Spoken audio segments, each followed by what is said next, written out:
ስለ ነጻነት ወርቅነህ አዲስ ቪዲዮ ቷል እናሳያችኋለን። ተወዳጇ ዶክተር ሰላማዊት ሞገስ ተደብቆ ስለቆየው ጅኑኑ እያለች ስለምጠራው ባለቤቷ ይፋ አድርጋለች። የምንነግራችሁ ምስጢር አለን። በተለያዩ ፊልሞች ላይ የምናውቀው ዕውቁና ተወዳጁ አርቲስት ሙሉዓለም ጌታቸው ከአንድ ድርጅት ጋር በአምባሳደርነት ሲሰራበት የነበረውን ውል ማቋረጡን አስታውቋል። ይህ ጉዳይ ልክ እንደነ ሉላ ገዙ አይነት ምስጢር ይኖር ይሆን የሚሉ ሰዎች ጥያቄያቸውን እያቀረቡ ነው።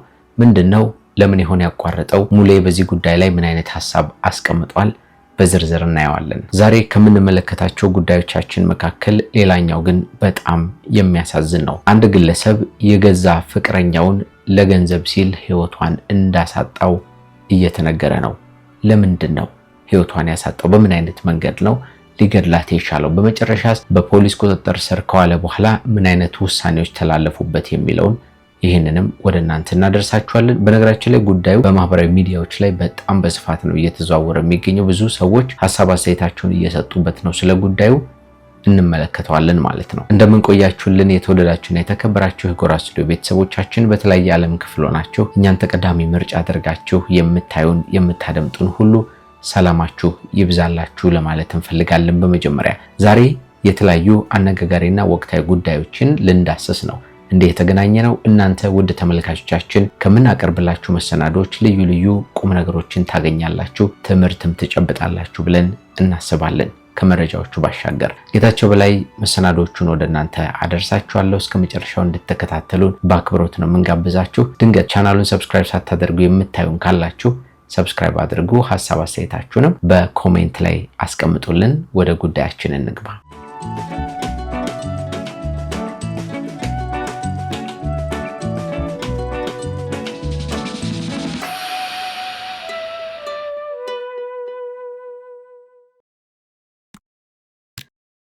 ተወዳጁ አርቲስት ነጻነት ወርቅነህ ህይወቱ ካለፈበት ጊዜ አንስቶ በጣም በርካታ አነጋጋሪ የሆኑ ጉዳዮችን ስለሱ ስንሰማ ስናደምጥ ቆይተናል። አንዳንዴ ስለ ደግነቱ ስለ መልካምነቱ የሚያወሩ በጣም በርካታ ጉዳዮችን እንሰማለን። በሌላ በኩል ደግሞ ከቤተሰቦቹ ከጓደኞቹና ከወዳጆቹ ጋር በተገናኘም ደግሞ ተቃራኒ የሆኑ ሐሳቦችን እንዲሁ ስናደምጥ መቆየታችንን ታስታውሳላችሁ ብዬ አስባለሁ። አሁን የወጣውን ቪዲዮ ግን ልጋብዛችሁ። አንዴ አንቺ አልነበርሽም? እሺ፣ የሚቀጥለው ጥያቄ እናንተ መኪና ላይ የማን አርቲስት ዘፋኝ ፎቶ አለ?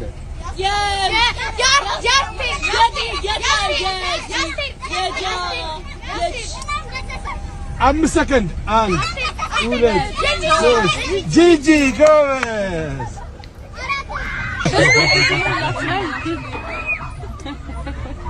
ነፂ መልካምነቱ ደግነቱ በጣም የበዛ በሄደበት ቦታ በሄደበት መንገድ ሁሉ ሰዎችን ለማሳቅ ለማዝናናት ደስታ ለመፍጠር ያለው ፍላጎትና ጥረት በጣም የሚገርም ነው። ከዚህ በፊትም ወዳጆቹ ሲናገሩ እየሰማን ነበር። መንገድ ላይ የሆኑ ሰዎችን ካገኘ ልክ እንደሚያውቃቸው ሁሉ ሄዶ ነው ተጠምጥሞ አቅፏቸው ሰላም ብሏቸው ፎቶ እንነሳ እንጂ ምን ነው ዝም አላችሁ የሚሉ ጨዋታዎችን ሁሉ ጣል እያደረገ በራሱ ነው በእንደዚህ አይነት መንገድ የሚያደርጋቸው። አንዳንድ ታዋቂ ሰዎችን ስንመለከት የሚያደንቋቸው የሚወዷቸው ሰዎች እንዳሉ እያወቁ እንኳን የኩራታቸውን ጥግ ታውቁታላችሁ። ይሄን ስል ሁሉም ሰዎች አይደሉም። ልክ እንደ ነጻነት በጣም ደግ የሆኑ ጨዋ የሆኑ ታዋቂ ሰዎች እንዳሉ ሁሉ ማለት ነውና ነፂ የሱ ነገር ደግሞ በጣም ይለያል ሲሉ ይመሰክሩለታል ብዙ ሰዎች። አሁንም እንደተመለከትነው መኪና እያሽከረከረ የትራፊክ መብራት ባቆመበት ከጎኑ የነበሩ ህፃናት ነፂን ሲያዩት በደስታ ሲቦርቁ ከተመለከታቸው በኋላ ራሱ ነው በመስኮቱ ብቅ ብሎ እያወራቸው እየተጨዋወተ በእንደዚህ አይነት መንገድ ያችን ጥቂት ደቂቃ ደስታን ሰጥቷቸው ያለፈው ነፂ ምን አይነት ደግ ልብ እንደነበረው የተመለከትንበት ቪዲዮ ነው። ብዙ ሰዎች ይህንን አዲስ የወጣውን ቪዲዮ እንደ ጉድ ነው እየተቀባበሉት የሚገኘው። በተለያዩ ሐሳብ አስተያየቶችም እየሰጡ ነው። የሱን መልካምነት የሱን ደግነት በጣም እየመሰከሩለት ነውና ነፍስ ይማርልን ልንል እንፈልጋለን። እንዲያው ስለ ነፂ ካነሳን አይቀር ግን አሁን በዚህ ሰዓት የሚገርማችሁ ህይወቱ ካለፈ 80 ቀናት አልፈው የ80 ቀን መታሰቢያው በቤተክርስቲያንና በቤተሰቦቹ መኖሪያ ቤት ውስጥ መታሰቢያው እየተከናወነ እንደቆየ ከትናንትና ጀምሮ የወጡ ቪዲዮዎችን እየተመለከትን ነበረ።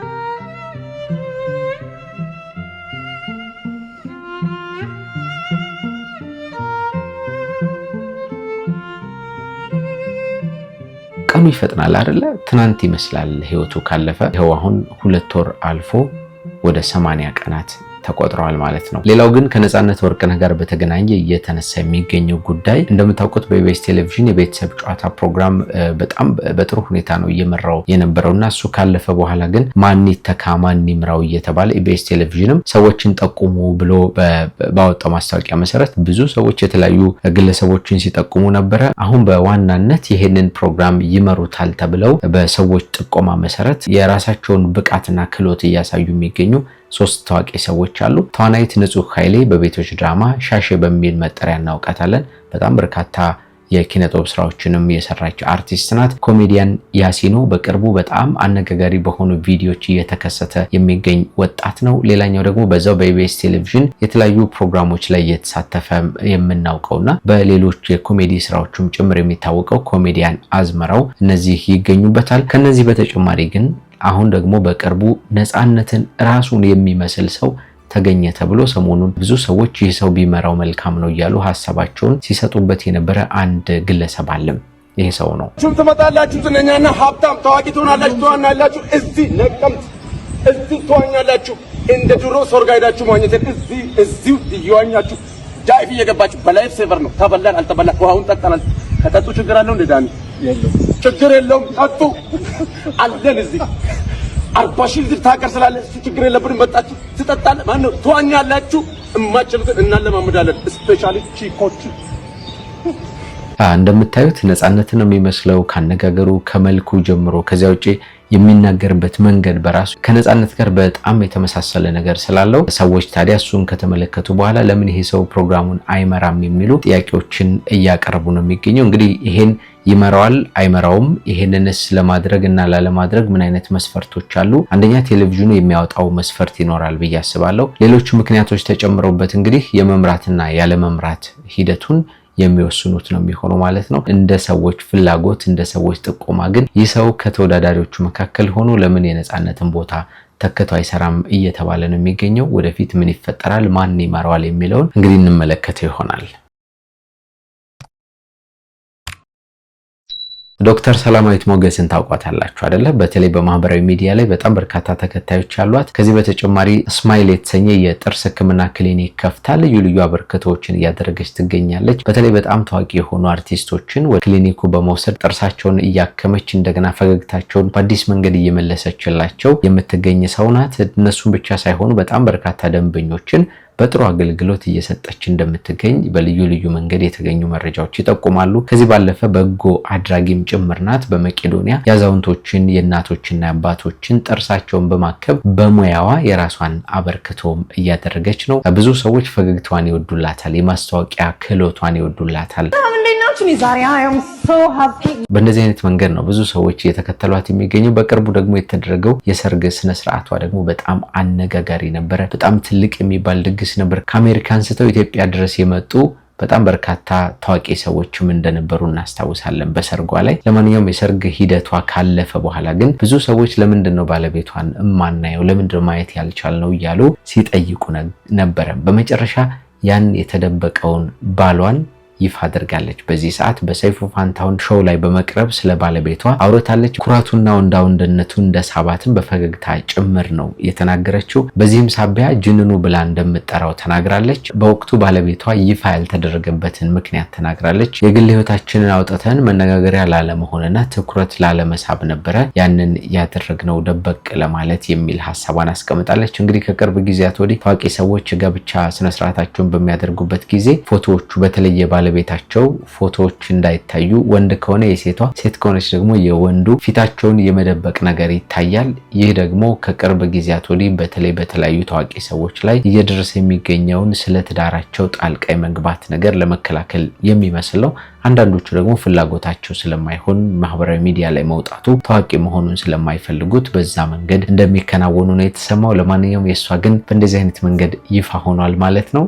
መልካም የትዳር ጊዜ ብለናል። በልዩ ልዩ ፊልሞች ላይ በትወና በድርሰት በዳይሬክቲንግ እንዲሁም በፕሮዲውሰርነትም ጭምር የምናውቀው ተወዳጁ አርቲስት ሙሉዓለም ጌታቸው ስለሱ አዲስ ነገር ተሰምቷል። ከዚህ ቀደም በብራንድ አምባሳደርነት ሲሰራበት ከነበረው ድርጅት ራሱን እንዳገለለ አስታውቋል። ለምን ይሆን ይሄንን ነገር ያቀረበው? ይህ ጉዳይስ እንደነ ሉላ ገዙ አይነት ነገሮችን ለመከላከል ይሆን ወይስ ምንድነው የሚለውንም አብረን የምንመለከት ይሆናል። ጉዳዩን እንግባበት። በዚህ መልእክቱ ላይ የተገነዘብነው ሙሌ ጤግሮስ ትሬዲንግ ከተባለ ድርጅት ጋር በብራንድ አምባሳደርነት ይሰራ እንደነበር ነው። እኔ አርቲስት ሙሉ አለም ጌታቸው ከድርጅታችሁ ጤግሮስ ትሬዲንግ ጋር በነበረኝ የብራንድ አምባሳደርነት ውል መሰረት ላለፉት 11 ወራት ድርጅታችሁንና ምርታችሁን ሳስተዋውቅ መቆየቴ ይታወቃል በማለት ይጀምራል ሙሌ። ይሁንና በውሉ ላይ በግልጽ የሰፈሩት የድርጅታችሁ ግዴታዎች ለተጠቃሚ ማህበረሰብ የገባችሁትን ቃል በተግባር እየፈጸማችሁ እንዳልሆነ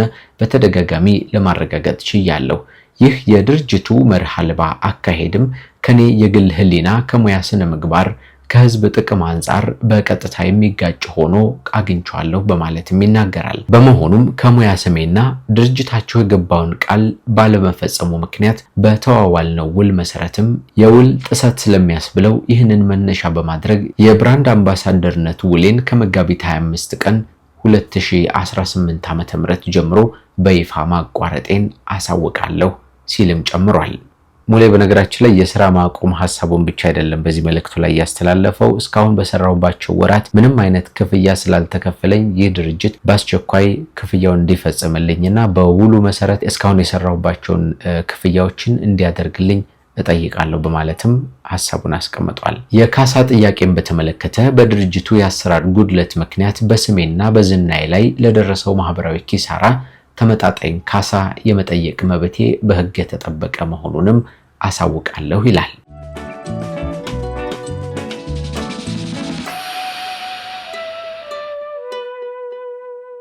በመሆኑም ከመጋቢት 25 ቀን 2018 ዓ.ም ጀምሮ ድርጅቱ የኔን ምስል፣ ድምጽ ወይም ደግሞ ስም በማንኛውም የማስታወቂያ ስራ ላይ መጠቀም የማይችል መሆኑን አጥብቄ አሳስባለሁ ብሏል። እንግዲህ ሙሌ የካሳ ጥያቄም ጭምር ነው ያነሳው በዚህ መልእክቱ ላይ። እስከዛሬ ድረስ ድርጅቱ ባለበት ክፍተት ምክንያት የኔን ስም ተጠቅሞ ዝናዬንም ተጠቅሞ በማህበረሰቡ ላይ ባደረሰው ተጽዕኖና ኪሳራም ጭምር ካሳ ያስፈልጋል የሚል ጥያቄውን ነው እያነሳ የሚገኘው። ምን አይነት ምላሽ ይሰጥ ይሆን ድርጅቱ? ወደፊት የምንመለከተው ይሆናል። ለማንኛውም ይህንን ውሳኔ በተመለከተ በጣም ብዙ ሰዎች የተለያዩ ሐሳብ አስተያየቶችን እየሰጡ ነው የሚገኘው። ጥሩ ውሳኔ ነው ብለውታል በአጠቃላይ ሐሳብ አስተያየት ሰጪዎቹ። ምክንያቱም አንድ ታዋቂ ሰው ከአንድ ድርጅት ጋር የብራንድ አምባሳደር ሆኖ አብሮ እስከሰራ ድረስ ድርጅቱ በስርዓት እየሰራ ነው አይደለም የሚለውን ነገር በሂደት መፈተሽ በጣም አስፈላጊ ስለሆነ ቃል በተገባባው መሰረት የማይሄድ ከሆነ ራሱን ከድርጅቱ ማግለል፣ በሱ ስም የሚደረጉ ሽያጮችን በቃ ማለት አስፈላጊ ነው የሚሉ ሰዎችን እየተመለከትን ነው ማለት ነው። ስለዚህ የሙሌን ሐሳብ ደግፈው መልካም ነው ያሉ ሰዎችን እያየን ነው። ከሰሞኑ በጣም አነጋጋሪ የሆነ የፊንቴክ ኢንቨስትመንት ጉዳይ ላይ እነ እፀ ህይወት አበበና ሉላ ገዙም የብራንድ አምባሳደር ሆነው ከድርጅቱ ጋር ያላቸውን አካሄድ አቁመናል፣ የብራንድ አምባሳደር መሆናችንን ትተናል ብለው የቀረበላቸውን በጣም በርካታ ገንዘብ ሁሉ ትተው ራሳቸውን ነፃ እንዳወጡ እናውቃለን። ከሰሞኑ በጣም መነጋገሪያ ስለነበረ እኛም በተደጋጋሚ ስለዚህ ጉዳይ ስናነሳላችሁ ስለነበር ማለት ነው። የሙሌንም ጉዳይ ከነ ሉላ ጋር እያነጻጸሩና እያስተያዩ መልካም ነው ብለው ሐሳባቸውን እየሰጡበት ነው የሚገኘው ማለት ነው። የፊንቴክ ኢንቨስትመንት ጉዳይ ግን ከተነሳ አይቀር ከሰሞኑ ፍርድ ቤት ላይ የተከሰተውንም ክስተት እግረ መንገዴን ላውጋችሁ። እነ ሰራዊት ፍቅሬ፣ ሰለሞን ቦጋለ፣ ይገርም ደጀኔ፣ ዳንኤል ተገኝ እንዲሁም ሌሎች ታዋቂ ሰዎች ከፊንቴክ ኢንቨስትመንት ጋር በተገናኘ ወደ እስር ቤት እንደገቡ ታውቃላችሁ። ታዲያ በቅርቡ አንድ ጥያቄ አንስተው ነበር። የኛ ጉዳይ ከድርጅቱ ወይም ደግሞ ከፊንቴክ ኢንቨስትመንት ባለቤቶች ጉዳይ ጋር ሳይሆን ለብቻው ይታይልን የሚል ጥያቄ በማቅረባቸው ይህንን ጥያቄ ለመስማት ፍርድ ቤቱ ላይ ቀርበው እንደነበር ነው የተገኙት መረጃዎች የሚጠቁሙት። ታዲያ በዚህ ዕለት ከእስር ቤት ወጥተው ወደ ፍርድ ቤቱ በሚገቡበት ጊዜ በጣም በርካታ በፊንቴክ ኢንቨስትመንት ተጭበረበርን ያሉ ሰዎች ፍርድ ቤቱ ላይ በመገኘት ከፍተኛ የሚባል ተቃውሞ አሰምተው ነበር። ፍርድ ቤቱ ቀውጢ ሆኖ ነበርም ነው የተባለው። እንግዲህ በዛ ሀበሻ ገጽ ላይ እንደተመለከትነው በቦታው የነበሩ እማኞች ነግረውኛል በማለት ነው ይህንን ዘገባ ያቀረበው። በዚህ መሰረት እዚያ የነበሩ ሰዎች በጣም ከፍተኛ ንዴት ውስጥ ነበሩ፣ ጩኸት ውስጥ ነበሩ። እነዚህን ታዋቂ ሰዎች በተመለከቱ ጊዜ የተሰማቸው ስሜትና ስሜታቸውንም የገለጹበት መንገድ ትንሽ ከፍ ያለ ነበር በማለት ነው ያስቀመጠው። በዚህ መንገድ ነው እኛ የተረዳነው። በእነሱ ብቻ ሳይሆን እነሱን ለመጠየቅ እነዚህን እስር ቤት የገቡ ታዋቂ ሰዎችን ለመጠየቅ የመጡ ጓደኞቻቸውን ወዳጆቻቸውንም ጭምር የስድብ ውርጅብኞችን እንዳወረዱባቸው ነው ይኸው መረጃ አክሎም የሚጨምረው። በአርቲስቶቹ ላይ ተፈጠረ የተባለው ነገር ይሄ ነው። ነገር ግን ፍርድ ቤቱ እነሱ ያቀረቡትን ጥያቄ መሰረት አድርጎ በሚቀጥለው ውሳኔ ለመስጠት አዲስ ቀጠሮ እንደሰጠም ነው የተነገረው። በጠቅላላ ግን ያለውን ሂደታቸውን ለመከታተል የ12 ቀናት ቀጠሮ እንደተሰጠ ይታወሳል። ከዚህ ቀደም በተለያየ መንገድ ሰምታችኋል ብዬ ስለማስብ እንግዲህ ቀጣይ ፍርድ ቤቱ ምን አይነት ውሳኔ ይሰጣል፣ ምን አይነት ሐሳቦች ይነሳሉ፣ የነሱ ጠበቆችስ ምን አይነት መከራከሪያ ነጥቦችን ያመጡ ይሆናል የሚለው በጣም ተጠባቂ ነው። እንደወጣ ወደ እናንተ እናደርሰዋለን ማለት ነው።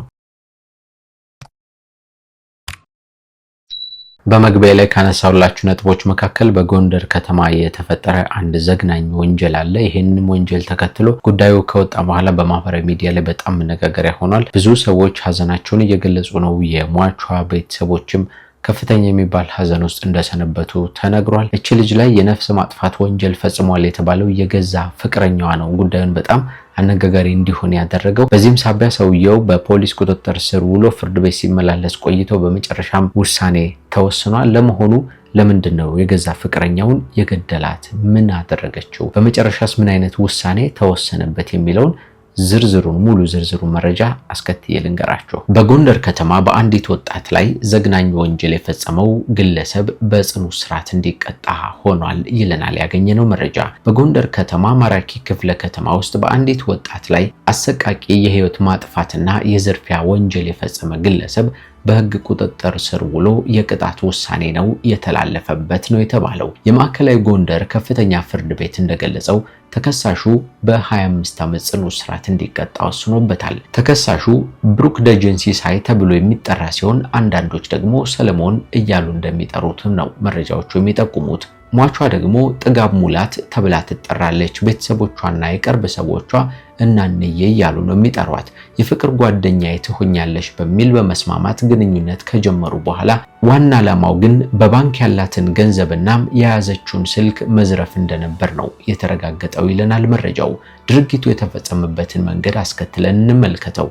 ሐምሌ 1 ቀን 2017 ዓ.ም በባህር ዳር የታመመ ቤተሰብ ስላለ እንጠይቅ በሚል ሰበብ ከቤቷ ይዟት ይወጣል። ታዲያ ያንን ያሰበውን ያቀደውን ወንጀል ድርጊት ለመፈጸም አንድ ነገር አደረገ። ሐምሌ 3 ቀን 2017 ዓ.ም ሌሊት 11 ሰዓት ላይ ወይም ንጋት ላይ ማለት ነው ወደ ቤተክርስቲያን እንሂድና ተሳልመን እንመለስ በማለት ከቤት ይዟት ይወጣል ልጅቷል። ከዚያ በኋላ አቡነ ሐራ ቤተክርስቲያን አጠገብ ወደሚገኝ አንድ ጫካ ውስጥ ነው ያስገባት። በዚያም ያልተጠበቀና በጣም የሚያስጠላ የወንጀል ድርጊት ይፈጸምባታል ማለት ነው በዚህች ልጅ ላይ። ያው የፖሊስ መረጃ ነው እየነገርኳችሁ ያለሁት። እንግዲህ በዛው ጫካ ውስጥ ህይወቷ እንዲያልፍ ካደረገ በኋላ እጇ ላይ የነበረውን የኢንፊኒክስ ስልኳን በማንሳት ስልኳንም ወሰደ። ከዚያ ባለፈ አካውንቷ ላይ የነበረ ከ400,000 ብር በላይ የነበረ ገንዘብ ወደ ተለያዩ ወዳጆቹ ትራንስፈር በማድረግ ገንዘቡን አወጣው ማለት ነው። በዚህ ብቻ አላበቃም። ለወንድሟ የተሳሳተና ልክ ያልሆነ መልእክት በመላክ 83,000 ብር አካባቢ ከወንድሟ ወደ የሚፈልገው አካውንት እንዲላክለት አድርጎ ተጨማሪ ማጭበርበር እንደፈጸመ ነው የተጠቀሰው። ከዚያ በኋላ የሟች ቤተሰብ ጥቆማ ለፖሊስ ይሰጣሉ። ያው ህይወቷ ማለፉ ከተሰማና ከተረጋገጠ በኋላ ጥቆማውን የሰጡት መስከረም 19 ቀን 2018 ዓ.ም ነበረ። ከዚያ በኋላ ፖሊስ በቁጥጥር ስር አዋለው። አቃቤ ህጉ ክስ መሰረተ። ፍርድ ቤት እየተመላለሰ ቆየና በመጨረሻ ውሳኔ ተወስኖበታል ማለት ነው። በዚህም መሰረት መጋቢት 25 ቀን 2018 ዓ.ም በ25 ዓመት ጽኑ እስራት እንዲቀጣ ነው ፍርድ ቤቱ የወሰነው ማለት ነው። ለማንኛውም በጎንደር ተፈጸመ ስለተባለው ከባድ የሆነ ወንጀል የወጡት መረጃዎች እነዚህ ነው የሚመስሉት። እንግዲህ በተለያየ ዓለም ክፍል ሆናችሁ እኛን ተቀዳሚ ምርጫ አድርጋችሁ የምትከታተሉን ሁሉ እናመሰግናችኋለን። እንደተለመደው ጎራ ስቱዲዮ እናንተን ያስተምራል፣ ያዝናናል፣ ቁም ነገር ደግሞ ያስጨበጣችኋል ብለን ያስብናቸውን ልዩ ልዩ ታሪኮችን፣ ወቅታዊ ጉዳዮችን አንስተን ወደ እናንተ በቅደም ተከተል በእንዲህ አይነት መንገድ አቀርበንላችኋል። ጌታቸው በላይ ደግሞ ከእናንተ ጋር እንዲቆይታ አድርግ ያለው። ድንገት ግን ቻናላችንን ሰብስክራይብ ሳታደርጉ የምታዩን ካላችሁ ሰብስክራይብ አድርጉ። ሀሳብ አስተያየታችሁንም ኮሜንት ላይ ጻፉልን። ደግሞ በሚቀጥለው በሌሎች አዳዲስ ጉዳዮች እንደገና እንገናኛለን። እስከዚያ ሰላም ቆዩልን። መልካም ጊዜ።